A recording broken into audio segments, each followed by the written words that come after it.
한국 스포츠계가 격동의 소용돌이에 휩싸였습니다.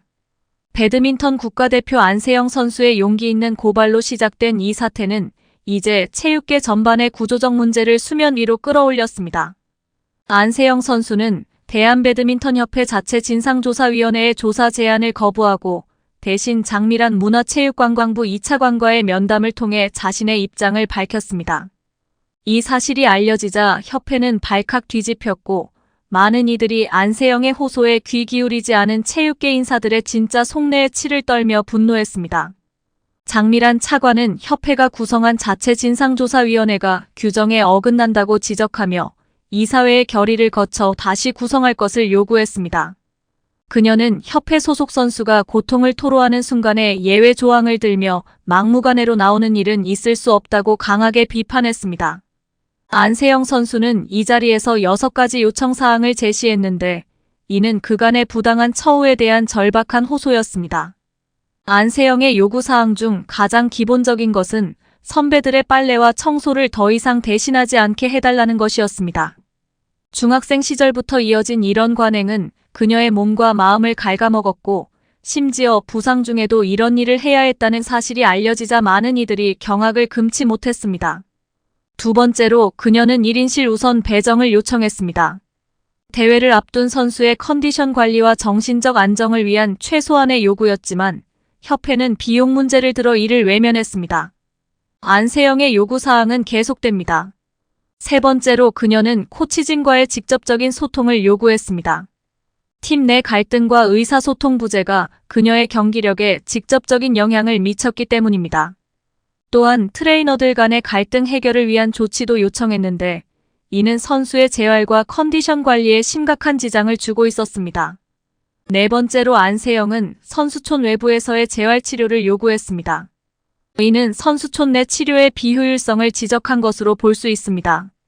다섯 번째 요구사항은 후원사 제공 운동화 대신 본인이 선택한 운동화를 착용할 수 있게 해달라는 것이었습니다. 발 컨디션이 경기력에 직결되는 만큼 자신에게 맞는 장비 사용은 필수적이었습니다. 마지막으로 안세영은 장거리 비행 시 비즈니스석이나 업그레이드 가능한 좌석을 요청했습니다. 하지만 협회는 이를 내 돈으로 해라는 식으로 일축했습니다. 이러한 요구사항들은 단순히 안세영 개인의 문제가 아닌 한국 스포츠계 전반에 만연한 구조적 문제를 드러내고 있습니다. 장미란 차관은 조사를 하려면 제3자가 해야지 문제 제기한 배드민턴협회에서 자체 조사를 한다는데 누가 응하겠느냐며 협회의 태도를 강하게 비판했습니다. 그녀는 선수 입장은 아무런 관심도 없고 오로지 자기들 모가지 지킬 일만 골몰하고 있다며 잘못된 관행과 관습을 바꾸려 하지 않고 무마하려는 협회들의 행태를 꼬집었습니다. 이런 불미스러운 사건들은 비단 배드민턴계만의 문제가 아닙니다. 2019년 쇼트트랙 국가대표 심석희 선수 사건, 최근 피겨스케이팅에서 발생한 미성년 제자 학대 사건 등 빙상 종목에서도 유사한 문제들이 끊임없이 발생하고 있습니다. 이는 한국 스포츠계 전반에 걸쳐 있는 구조적인 문제임을 여실히 보여주고 있습니다. 이 사태의 핵심에는 대한체육회와 문화체육관광부 간의 권력 다툼이 자리 잡고 있습니다. 장미란 차관은 안세영 선수 문제를 덮으려는 협회의 시도를 저지하며 자체 진상조사위원회가 관련 규정에 어긋난다고 지적했습니다. 협회는 시간이 부족해 비상 상황이었다며 해명했지만 문체부는 이를 정당한 설명으로 받아들이지 않았습니다. 협회는 정관의 예외 조항을 들어 조사위를 구성했다고 주장했지만 장미란 차관은 조사위원회 구성이 그렇게 가벼운 일이냐며 강력히 반발했습니다.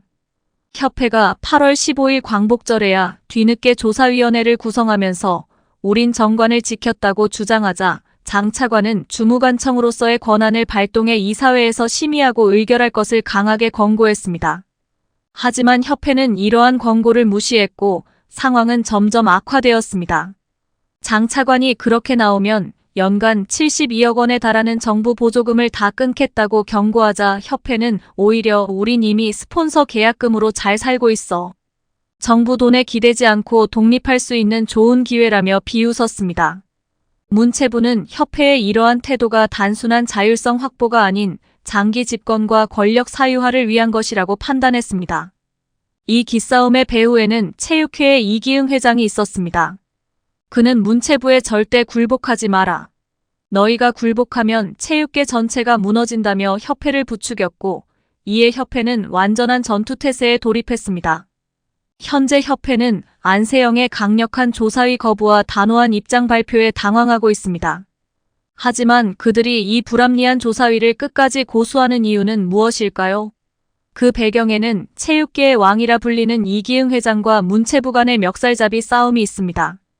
배드민턴 협회는 마치 이기흥 회장의 꼭두각시처럼 움직이며 대리전을 치르고 있는 형국입니다. 이번 사태는 단순한 권력 다툼을 넘어 한국 체육계 전반의 구조적 문제를 드러내고 있습니다. 문체부와 체육회 사이의 힘겨루기는 배드민턴 협회를 최전선으로 내몰았고, 결과적으로 안세영이라는 젊은 선수를 중심으로 두 거대한 세력이 맞붙는 체육계 대전으로 확산되고 있습니다. 문체부는 최근 종목단체와 지방체육회 예산을 직접 교부하겠다는 의지를 밝히고, 체육단체장의 임기 제한을 없애는 등 여러 방식으로 체육회를 압박해왔습니다. 이에 이기흥 회장은 격분했고, 양측의 갈등은 올림픽 이전부터 이미 불붙어 있었습니다. 이 갈등은 올림픽 선수단 귀국 시 극적으로 표출되었습니다. 체육회는 황당한 자체 해단식을 벌이며 문체부의 환영 행사를 노골적으로 방해했습니다. 유인촌 장관과 장미란 차관이 환영 행사를 위해 도착했을 때 마주한 것은 차가운 분위기와 황당한 상황이었습니다. 이후 이기흥 회장은 앞뒤가 맞지 않는 발언을 쏟아냈습니다. 5분간의 해단식이 선수들에게 더 좋았다며 선수들의 피로를 고려한 것이라고 변명했지만, 정작 장관과 차관, 그리고 기자들이 당황했던 상황에 대해서는 나는 모르는 일이라며 모르쇠로 일관했습니다. 이기흥 회장의 이런 행동은 자신이 여전히 체육계의 권력을 쥐고 있다는 오만함에서 비롯된 것으로 보입니다. 그리고 이 싸움의 중심에 배드민턴 협회가 휘말리게 된 것입니다. 협회는 체육회의 든든한 지원을 등에 업고 문체부와 대립하는 입장을 고수하고 있습니다. 협회 내부의 분위기는 우리가 이기흥 회장과 함께 싸우면 충분히 승산이 있다는 자신감으로 가득 차 있습니다. 협회 내부 인사들은 이 전쟁을 체육회의 명예를 지키기 위한 전투로 포장하고 있습니다. 이 갈등의 정점은 올림픽 선수단 귀국 당시 벌어진 해단식 파동에서 극명하게 드러났습니다. 문체부는 성대하게 준비한 해단식을 통해 선수단의 노고를 기리려 했으나 이기흥 회장은 이를 눈의 가시처럼 여겼습니다. 장관과 차관이 나서서 인사말을 하는 장면을 상상하자마자 이기흥은 분노의 화신으로 변했고 다 뒤엎어 라는 지시를 내렸습니다.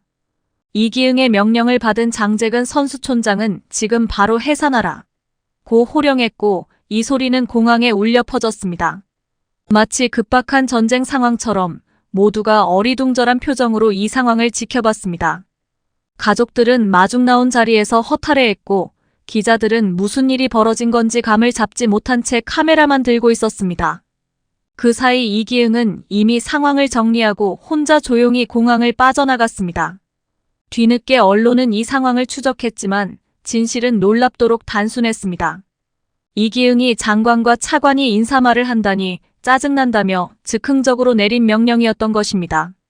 그는 선수들의 피로를 고려했다고 말했지만 정작 선수들은 상황을 알지도 못한 채 멍하니 있다가 해단식 없이 공항을 떠나야 했습니다. 이기흥은 언론에 나와 선수들이 피곤하니 짐 들고 지하 1층까지 내려가게 할 수 없었다고 변명했습니다.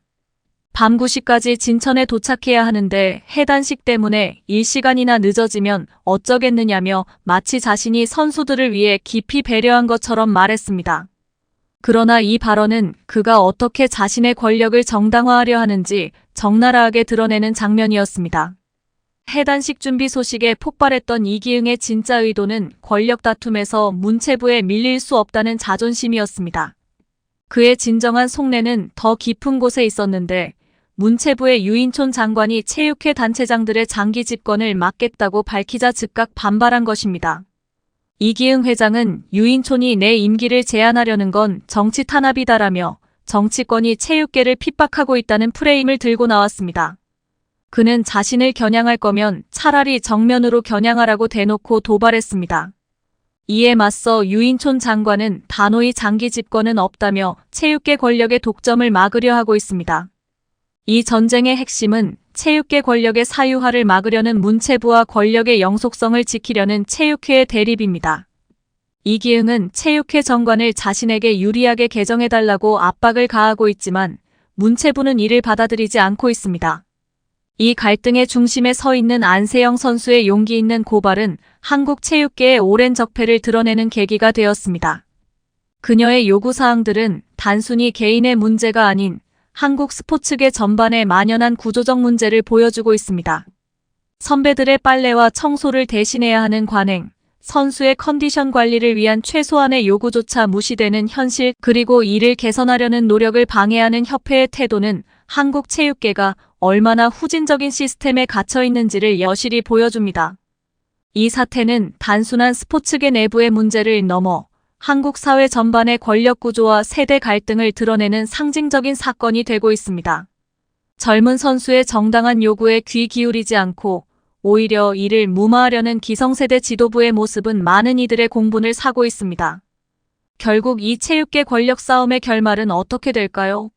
이기흥이 문체부의 압박을 이겨내고 자신의 권력을 유지할 수 있을까요?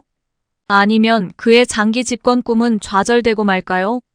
더 중요한 것은 이 과정에서 안세영과 같은 선수들의 권리와 복지가 제대로 보장될 수 있을지입니다. 이번 사태를 계기로 한국 체육계가 진정한 변화와 혁신의 길로 나아갈 수 있기를 기대해 봅니다. 영상 끝까지 시청해 주셔서 대단히 감사합니다. 구독과 좋아요 꼭 눌러주시고 더 좋은 영상으로 보답하겠습니다.